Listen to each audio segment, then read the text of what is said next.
salads, pasta, and homemade soups. Featuring weekly events such as bingo, karaoke, and live music. Fired Up Pizza also has space for your private event and offers both in-house and off-site catering services. Open daily at 11:30 a.m. for lunch and dinner.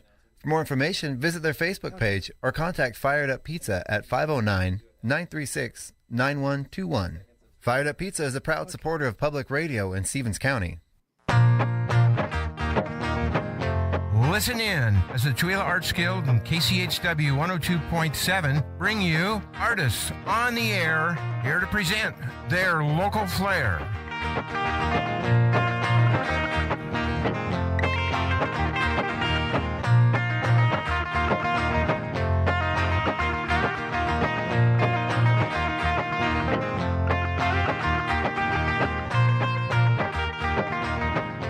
Good afternoon, everybody. This is Chuck Ritchie here. We are here today with Artists on the Air. For today, August 19th, we have our host in the building today, Diane Evans. Diane, Right. you ready to take it away? Yeah. That was awkward, wasn't it? Yeah. But, Sorry about that. you know, it's live radio. You told me those things are okay. It's live radio. It is. It is. That's what it's all about, right? Yeah. The fun moments. So before we forget, because we have forgotten, I want to thank Craig McQuain for that introductory little bit of music he plays for our program here. So thank you, Craig. That was great. And he did that like that. I know. Asked him to do it, bam. Yeah. It's done. He's awesome. Yeah. Love that guy. So I also love saying this, Chuck. This is season 2, episode 5. Right? Is it episode 5 already? It's episode 5 already. Wow, it seems like we just started, like we're just getting warmed up. We did, yeah. We're just getting warmed up. We did 5 weeks ago. Wow. And we've had some really fun, interesting artists. We really have. Yeah. It's been a good one. Yeah. It's been a good So Julie Everson and Greg Schmitz and Susan and Wayne Pedersen. And I just have to say this. They're all my favorites, but this is my very favoriteest favorite, Maggie Evans. Yeah. That was a good one. And Blake Weirs. And today we have Betsy Pozzangher. No. Tell me. Pozzangher. Oh, that's even better. We practiced and practiced and practiced. And here we are, not pronouncing it correctly. So before we dive into this interview, I want to say a little bit about Taste of Tooele, because that's what we're gearing up for. So Taste of Tooele happens this year on September 18th. Downtown Tooele starts at 4:30 in the afternoon. And the art auction is at 4:30 in the afternoon, starts at 4:30 in the afternoon also, and at the brewery. So we hope to see most of you there. You can get your tickets online at TooeleArtsGuild.org, at Acres United Drug, and at Valley Drug. So, okay, on to the show. I just want to add a little really quick, though. The tickets do sell out every year. So Yes. you might not want to wait. Get them now. Yeah, get them now. So here we have Betsy, and she comes to us all the way from the north and lives off-grid in the forest. And I first met Betsy at the 2023 Recycled Art Fest that the Tooele Arts Guild had, and her products are exquisite. Thank you. Let's hear about her and them. So welcome, Betsy. Thank you. Yeah. Appreciate being here. Good. I'm Appreciate you being here. Yeah. Thank you. Yeah. So introduce yourself to us a little bit. Just tell us who you are, where you came from, what brought you to Tooele. Okay. I'm retired from the paying job kind of world. My husband and I raised our children in Olympia. We met in the Great Smoky Mountains National Park in Tennessee, and he's from upstate New York, but I moved around a lot as a kid. which was a good thing. I thought I loved it. And after we raised our kids and worked, we bought some property over here. And then just in October last year, we moved up. And yes, it's off-grid. It's beautiful. We look down on a beautiful valley. It's peaceful. There are no people around. I love it. You moved on up to the east side. Yeah, that's right. Yeah. So Chihuahua was a place that actually my husband fell in love with first and brought me up here. And I thought, yeah, it's okay. And I've totally fallen in love with it. So we're happy to be here. Oh, good. Yeah. So how'd you meet in Tennessee? I was working for an environmental education center in the Great Smoky Mountains called Tremont. And I was the lead educator there. And my boss said to me one day, hey, go across the creek and ask those graduate students over there if they would do programs for our school students that come here. Okay, so I go over, and there are two guys doing research on black bears. And one of them was Steve. Oh, yeah. And Wow. so he started doing programs for our school students that came, and, well, things happen in the woods. I'll have to say, I've toured the Tremont facility. Have you Yeah, really? and it's in Gatlinburg, right? No, Pigeon it's Forge? actually, it's near Cades Cove. Oh, yes, that's right. No, yeah, 'cause I get them confused. There's Yeah. another one in Gatlinburg at Yeah. University, and then there's the Tremont, which is in what town is that? Townsend. Townsend. Thank you. I've actually lived in Townsend. No very, kidding. very, very briefly, and we lived in Pigeon Forge. Yeah, Holy cow. and the Tremont facility was absolutely gorgeous. Yeah. Wonderful place. Yeah. Yes, it is. And it's changed a lot since I've been there, but yeah, that's where I met him. Nice. Yeah. That's a great story. It is a Have great you seen story. bears up where you live? Yes. Yep. Yeah, when we put trail cameras out, we've seen almost everything you can see up there on our cameras, and Wow. some of them on the driveway and in the yard. And Yeah. One of the Yeah. most beautiful places in the country, but everything wants to hurt you. at least we don't have too many poisonous snakes and spiders. And my sister lived in Australia for a while, and that was like, oh, everything is going to kill you there. All right, I retract my statement. Thank you. So, so this is a program where we interview artists, and so your canvas, so to speak, is leather, correct? Correct. So tell us how you got into leather creating bags. Okay. It really harkens back to being raised by a mother who exposed us to all sorts of art growing up. She was wonderful that way. And then, you get married, you have kids, and then your family and his family get older, and so his mother would send checks for Christmas instead of gifts, and go get stuff for the kids. Okay. And then one year she said to me, don't spend it all on the kids. You guys are supposed to have gifts from this too. Okay. So I found a course online that was called Making Leather Bags, and I thought, oh, that might be fun. I've never really worked in leather. So I did that, and then I had a little bit of leather left over, and I said, well, it's not enough to make a bag, but what can I make? Oh, wait a minute. I have those leather boots that I never wear in my closet. I'll cut those up and add those to it. And that sort of started me thinking, oh, there's leather everywhere that people are throwing away. I can rescue some of that and make it into really usable, purposeful, beautiful art. And so that's kind of what I've done. So what was the first bag you made?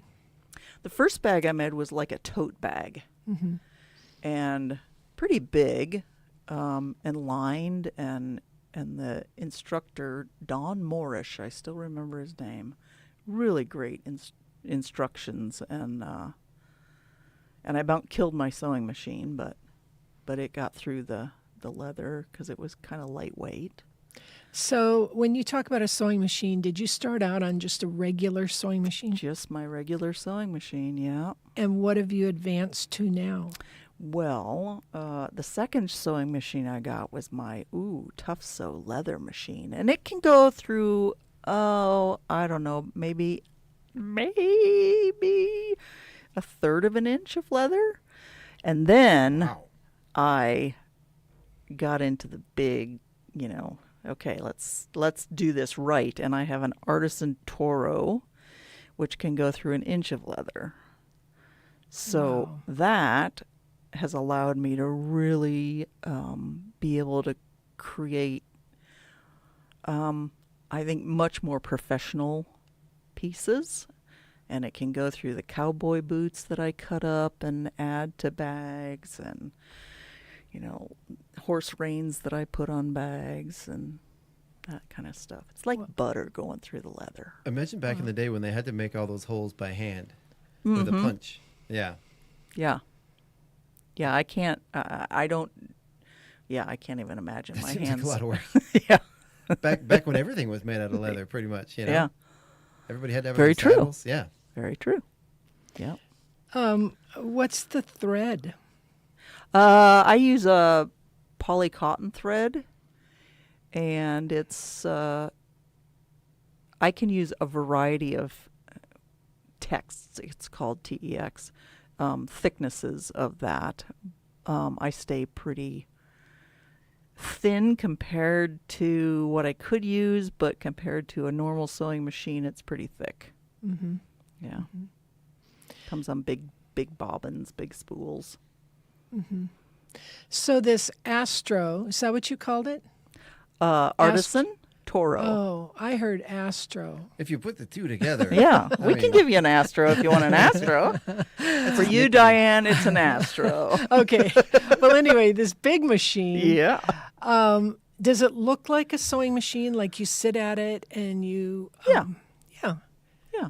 But bigger. It's just bigger. Bigger. Bigger, Right. powerful machine. And it Yeah. has what's called a cylinder. I don't think it's a head. That's what I want to say. But instead of having a flat surface that you put your work on and then push it, well, you don't push it through the machine. It draws it through. It has a cylinder that comes out, and so I can sew things in the round if I need to. Oh, wow. Yeah. Mm-hmm. Yeah, it's very nice. Uh-huh. I like it. And what other tools are essential to this craft? My regular sewing machine for the linings, because I line all of my bags with reinforced cotton material. And then lots of sharp blades. So I have a rotary cutter, and those blades dull very quickly on leather, so I change those a lot. And regular scissors, pins, those... they're not alligator clips. What are those? These things. Yeah, what are those things called? I just call them paper clips. I don't know. I know Yeah, there's more than- springy. This is a paper clip. Yeah. well, I call them both paper clips. Okay, One is the little Binder paper clip, that's Oh, what it's called. Binder, Binder that's what it Thank is. you. Yes. Thank Binder you. clip. Yes, Okay. binder clips and double-sided tape I Oh, yeah. use. Oh, Yeah. yeah. I call those paper clips, and then the other ones, the standard ones, I call those clippy. Wow. From the old Windows, when No, there was but a little okay. character named Clippy that would help you through your stuff. Do you remember those? Sort of. Yeah. You're a techie. I'm not a techie. Yeah. Yeah. So you said your mom influenced art as you were growing up. Definitely. So when you were looking for a course online, why didn't you take a course in learning to play the piano or 'Cause I'd already gardening? tried that. Oh. And that. Oh, okay. Actually, my sister told me about this site. It was called craftsy.com. It's been disbanded and reimagined and all sorts of things since then. But on there you could learn knife sharpening, you could learn cake decorating, you could learn embroidery, you could learn bread making, you could learn, making trousers or whatever. And so I just, like scrolled through all those things and thought, leather bag. Yeah. And what year was that? 2016, early 17. Yeah. And so how long does it take you to make a bag? I've averaged it out, and it's about 8 hours. Oh, yeah. The bigger bags, like the one you bought for your son, right? Mm-hmm. Son-in-law. Son-in-law. Those are about 16 hours.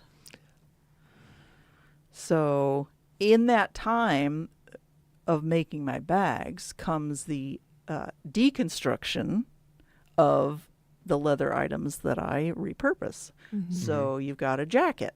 Okay, well, you've got to take the lining out. You've got to figure out where you're going to put your pattern and what cuts you're going to make. And do you have to cut more pieces apart and then put them back together to get a artistic or artistically pleasing, at least for me, piece of leather to then cut your pattern out of.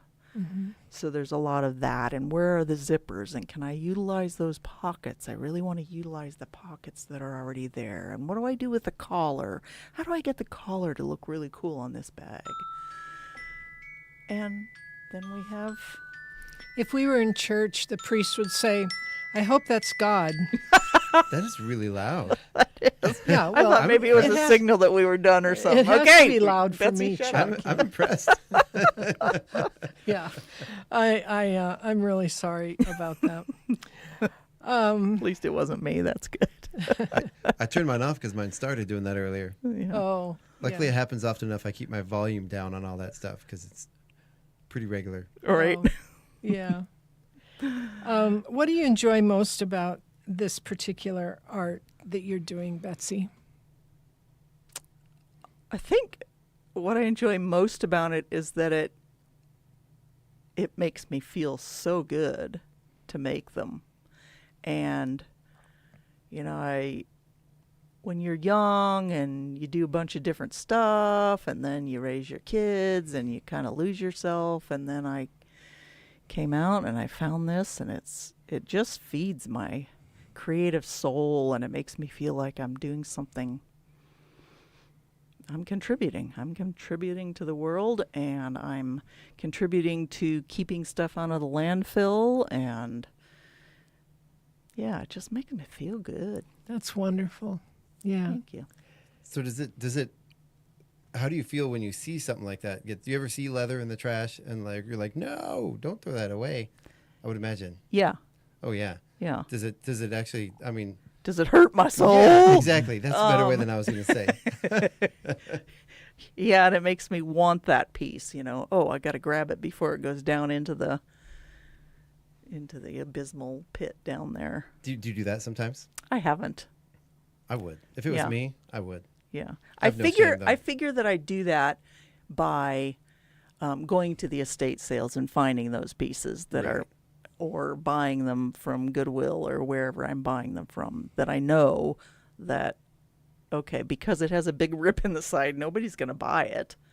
So I'm going to buy it. That's going to be, Especially if it's an estate sale, somebody's inherited. Nobody's going to keep that. Yeah. Yeah, I love it. Yeah. I love it. So, how do you like to work? Do you like to have it quiet, or do you play music? Or I've gone through, I go through different phases. So for probably the first 3 years, it was music. I needed to have music and sing because I love to sing with my music, but not if somebody else is in the room. because we were getting very close to Sing us a tune. Yeah. Betsy. yeah. No.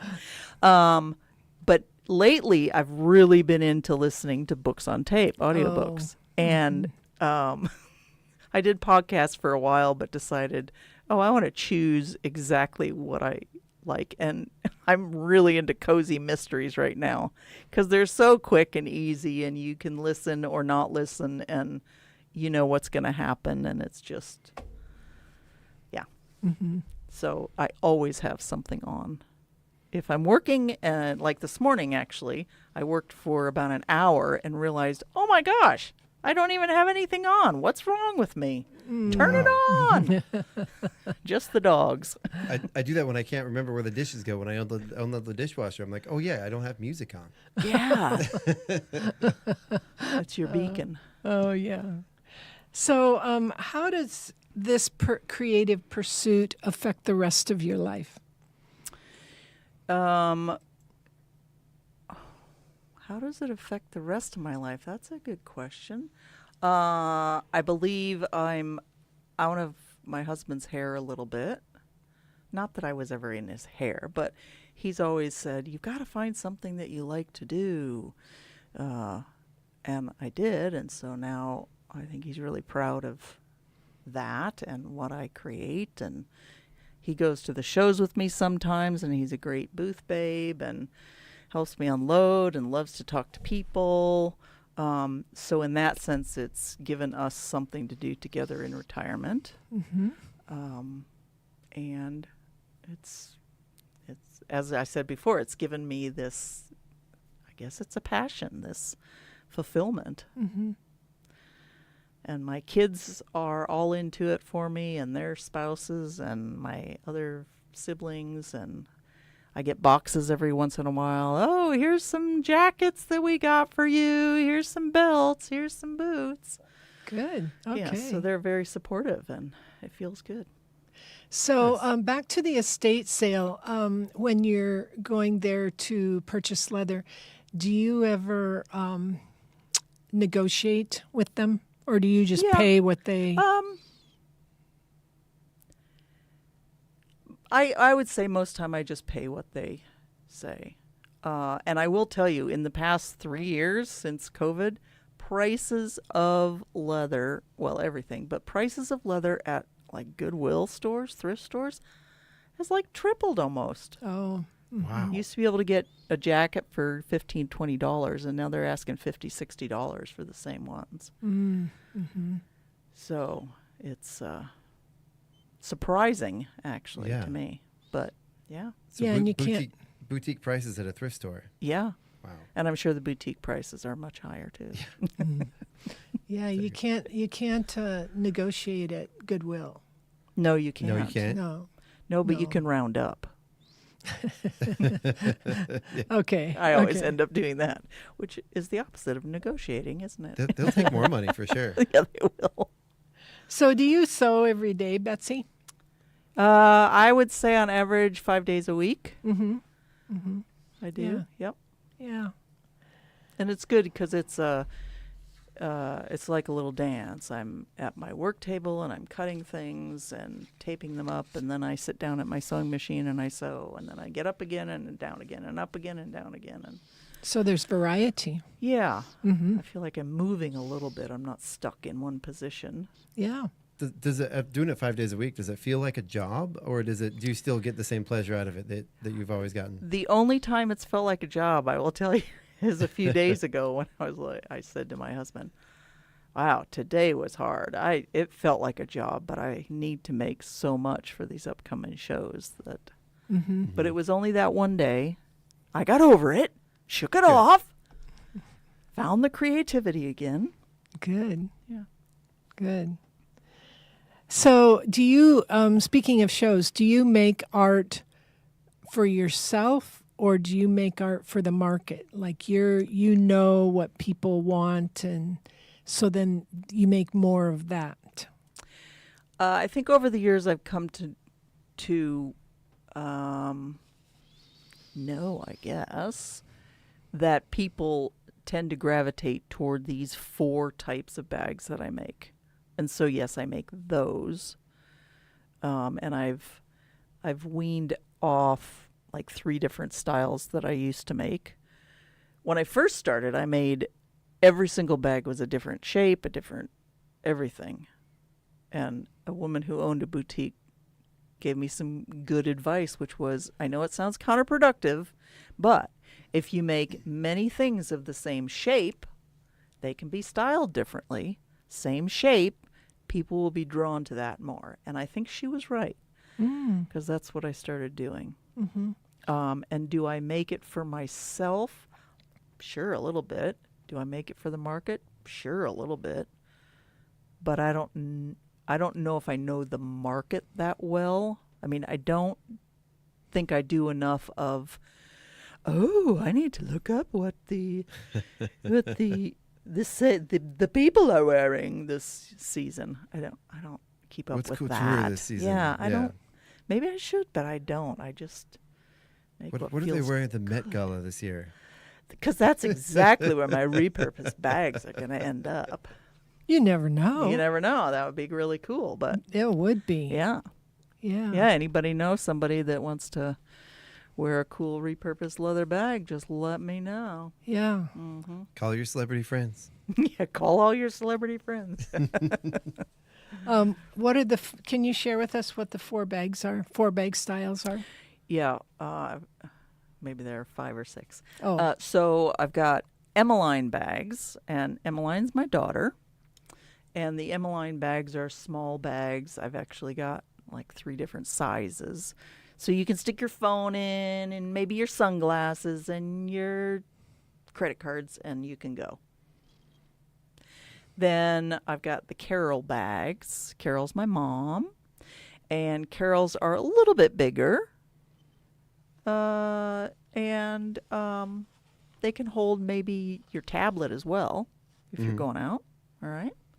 And then we've got the Kirsten bag, and Kirsten is one of my sisters. And that one has room if you want to put a water bottle in it too, and definitely your tablet. And oh my gosh, you could put some other things in there too. Your checkbook, your phone, your notepad. And then we jump to messenger bags. I make some of those. And then we've got the weekender bags. And I've got small ones of those and large ones of those. And those are named after my son Casey. So the Casey weekender bags. Nice. Those are the main yeah, ones that's that I cool. have. Yeah. And I've got lots of siblings and friends saying, hey, where's my bag? Yeah, right. My wife has always given me guff for all the stuff I carry in my pockets. I Yes. probably could use a bag. Yes. Sometimes. I make merces. Oh, yeah. I've done several custom merces. Sometimes it looks pretty comical, all the stuff I carry around in my pockets bulging out. Yeah, it Yeah. looks ridiculous. Yeah, I agree. So I visited you this past summer in downtown Spokane, Right. Terrain Bazaar. Yeah.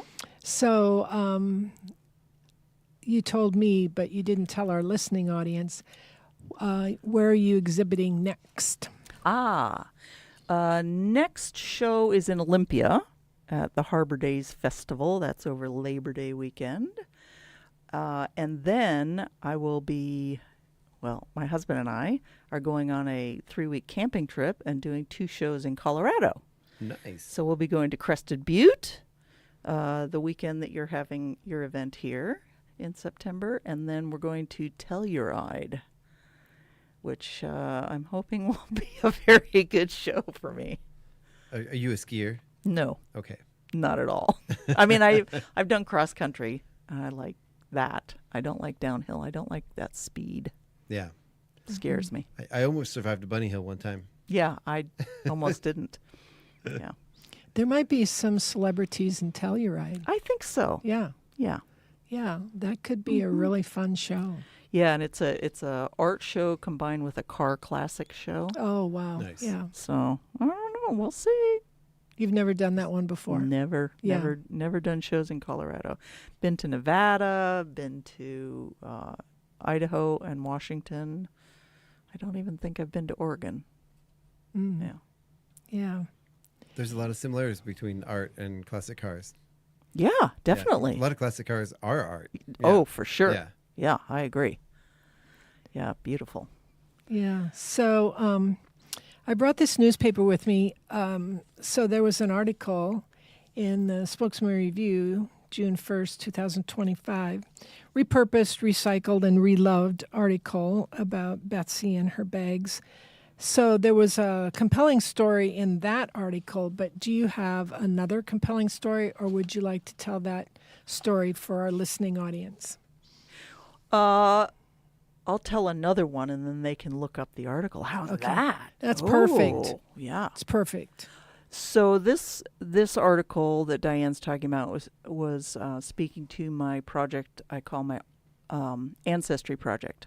which is taking leather goods from someone that hold real sentimental value for them. And they're sitting in their closet, or they're up in a box in the attic, or they don't know what to do with this thing that used to be dad's or used to be mom's, or, you know, your sister, your husband, whoever passed.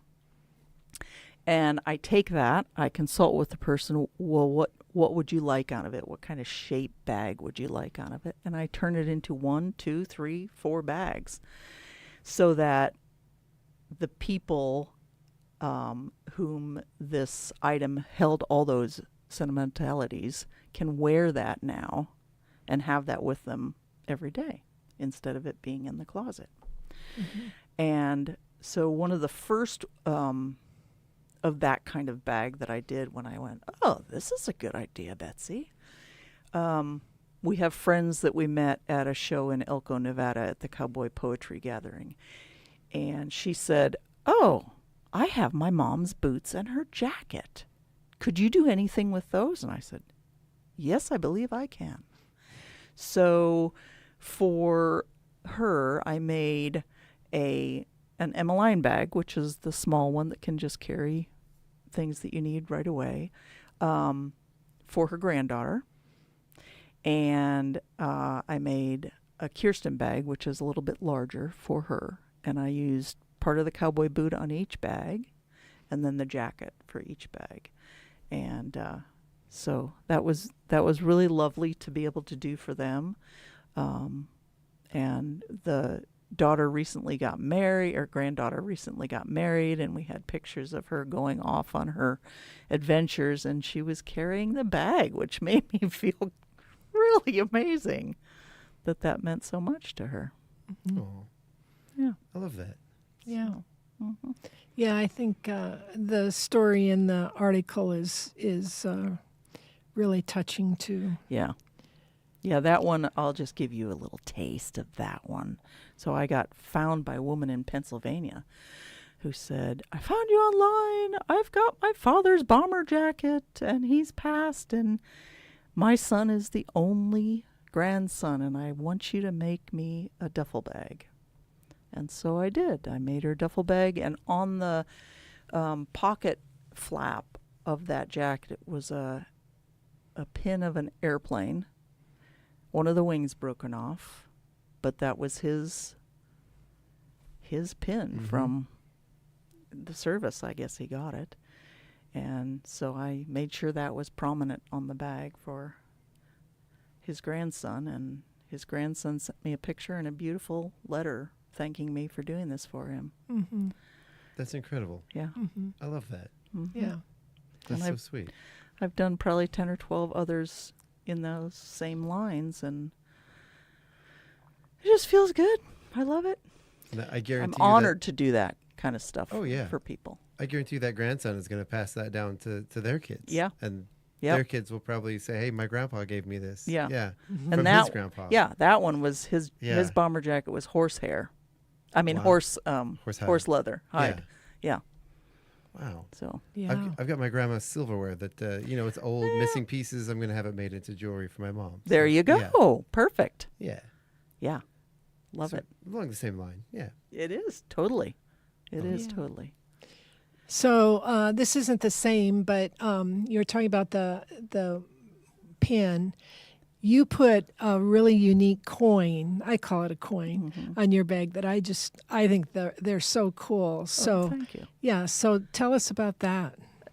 So back in probably, I think it was 2018, I decided, I need a real logo for my business. And so I went on Fiverr, which was a newish thing, and hired somebody, and we got a logo made for me, and it's round, and it has the letter B with an actual B on the inside of it, and then says Positive Bags. And Nice. it's a medallion, and I decided, if I'm going to be the maker of repurposed leather bags, I need to look it, and I need to have a medallion, a logo on every single bag. And so I ordered those, and I put them in the lower, when I'm working on them, the lower right-hand corner of all my bags. Mm-hmm. And I used to work for TSA, and a couple times I saw my bags come through, which was really fun. I go, "Oh, I like your bag. Oh, thank you." And I said, "I actually made it." You did? That's Yes, incredible. Oh, They're That probably was fun. They're probably like, yeah, sure, TSA. Yeah, lady." right, lady. A couple earrings came through too. That was fun. Did you get it at Pottery Place Plus in Spokane? Yes, I did. Well, yeah, that's me. That's incredible. Yeah, yeah. I love that. yeah. Yeah, they're really cool. Thank I mean, you. I really like that signature on each bag. Yeah, So- back when I ordered them first, I thought, this is a big leap of faith. Okay, I'm going to order 500. Well, I went through 500 and had to order more this past fall. Well, congratulations. I was like, Yeah. holy. That's impressive. It Wow. is Yeah. impressive. I was shocked, actually. Wait a minute. There has to be another bag of these somewhere. So, do you have a favorite type of leather or a favorite like product to repurpose? Jackets are really great because they have so much detail in them. Mm-hmm. A lot of them. And then I found leather from couches and chairs are really good too. The first couch I ever got, I thought, oh, I don't know. Sure, this guy wants $100 for it. Let's go look at it. And the leather, I'm just about done with it. Super thick, but the green. The couch must have been sitting right next to the window because the patina, the color variations that the sun made on this couch Oh, were just amazing. So I tried to highlight that in all the bags that I made with that green leather. Yeah. I love that. Mm. We have a saying in our household: patina is permission. Patina's permission. If you have anything that's pristine and perfect, you'll never use it because you don't want to That's you don't want to exactly damage right. it. But Yeah. if it's got a little wear on it, Hmm. it's fair game. Yeah, Go nuts. Yeah. definitely. Yeah. You got to break things in so you don't feel like you're going to, I'm going to break it. Have you ever repurposed any like high end stuff? 'Cause that's like if somebody brought like a Gucci bag or that's the Somebody only brought name I me can think a of. Calvin Klein bag. It was in September. And she said, I took this to a shoemaker and I wanted it, a new strap put on. And then there were 2 leather pieces that came down with the letters C, big metal C and K as flappy things on them. And she said, look, it's not even black. It's blue.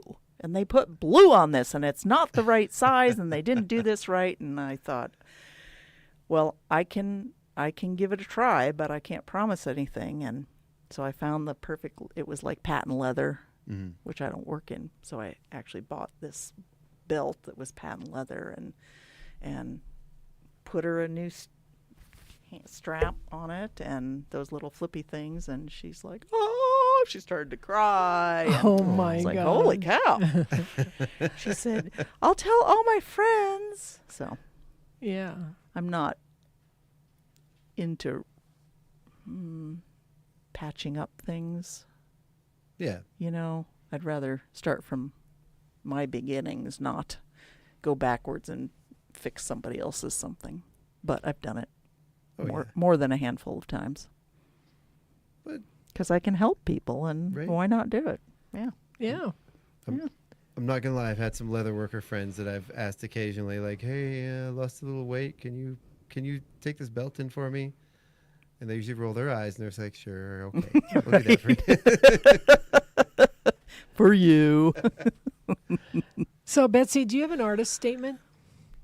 Oh, did I bring my artist statement? Yes, I believe I did. Will you share it with us? I will. Maybe I didn't bring it with. Yeah, there it is. Okay. This is what one of my artist statements, because the shows that I do are called juried art shows, and so you have to submit whatever they want, certainly, and an artist statement is one, and sometimes it's 200 words, sometimes it's more. So this is one of them. As a serial crafter, a leather bag making course allowed me to discover my true passion, creating bags by repurposing worn leather goods. Jackets, boots, couches, belts, etc. are transformed into purses, totes, duffels, coin pouches, keychains, and more. Finding the value left in used and discarded leather items is such fun. With each bag made, I learn new techniques and more about myself. I want to be the go-to artisan creating artistic and functional bespoke leather bags. Custom orders are always welcome, using your memory-filled leather items or those in my inventory. That's me. Could you read me a story? Yes. Well, remember when the Harry Potter series came out? Mm-hmm. So my kids were, I think my son was early middle school and my daughter late elementary. And we did a month-long camping trip across the U.S. And when we got to my folks' house in Michigan, my mom had the first 3 books for us. And so I read every single book aloud to my kids.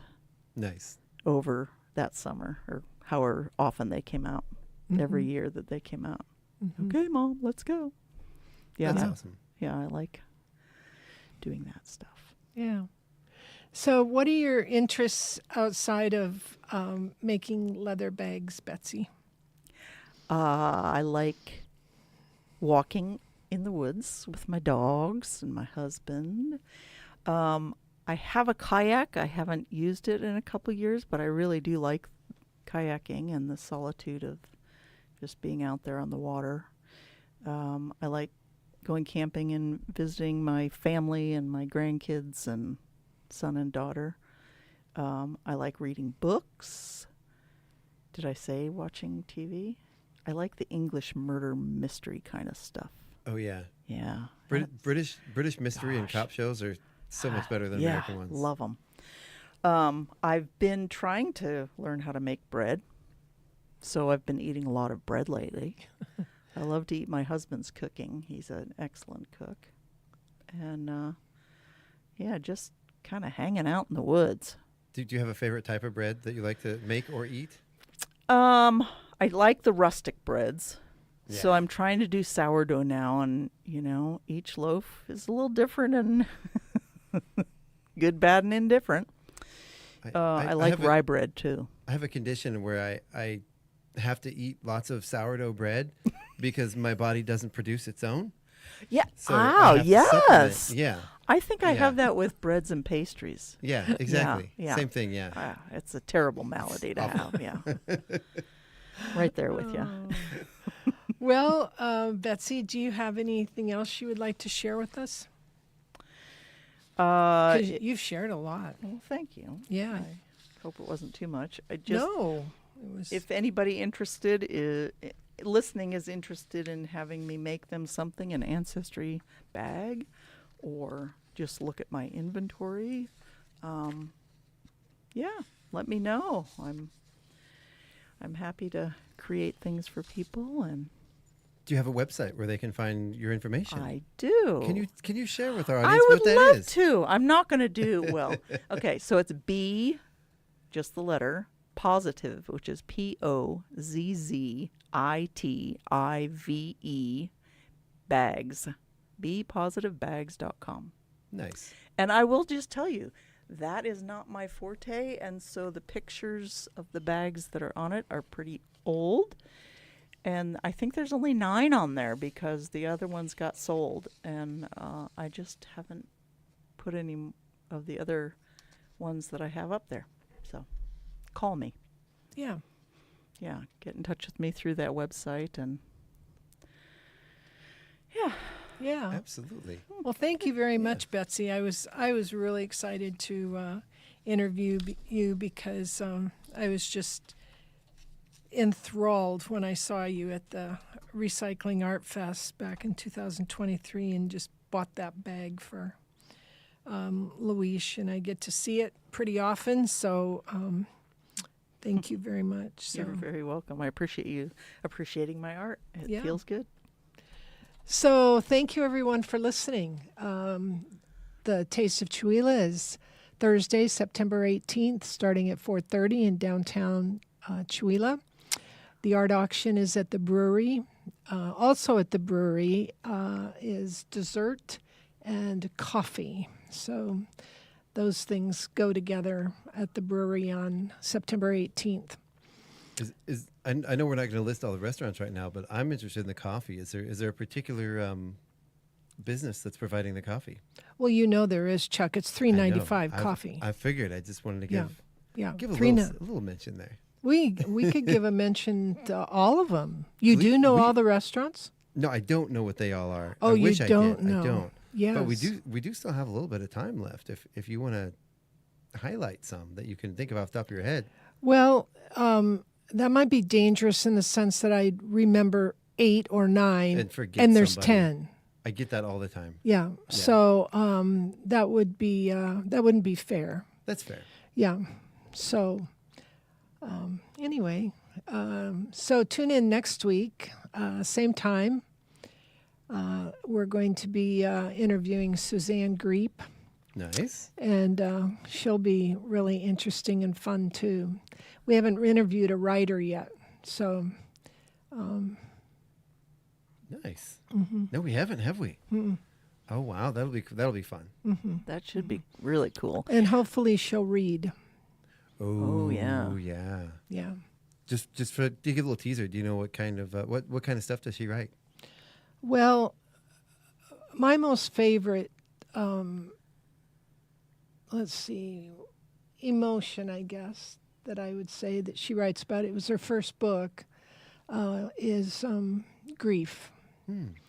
And I have little tabs in that book, about 4 of them, that I like to read and reread.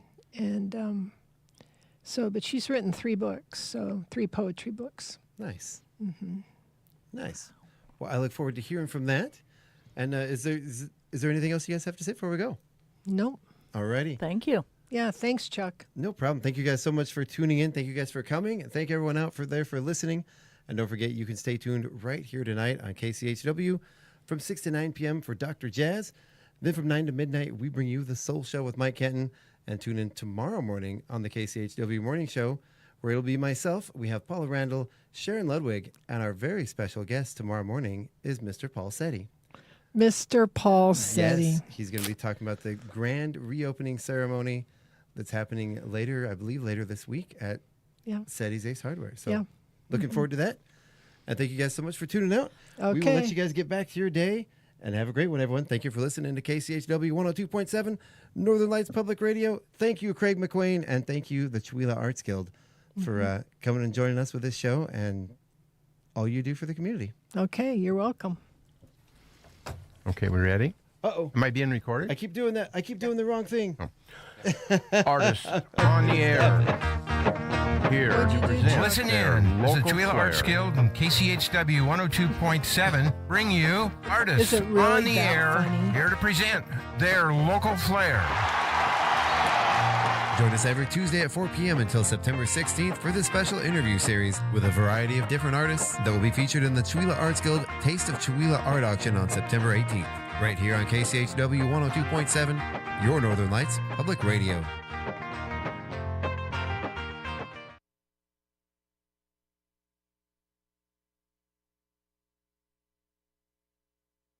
Your KCHW Morning Show is made possible by donations from Colville Toyota. Colville Toyota, located at 160 West 3rd Avenue in Colville, offers new and used vehicle sales and service. Vehicle sales is open 8:30 a.m. till 7 p.m. Monday through Saturday, with a Toyota Express Maintenance Center open 7:30 a.m. till 6 p.m. Monday through Friday. More information on Colville Toyota's vehicle inventory and services is available at colvilletoyota.com. A small-town dealership with a big heart. It's quickly becoming the Northwest's premier blues radio show and the coolest new studio to come jam in. Doug McQuain's Dirt Road Blues, Wednesdays at 8 p.m., only on 102.7 FM and streaming live at kchw.org.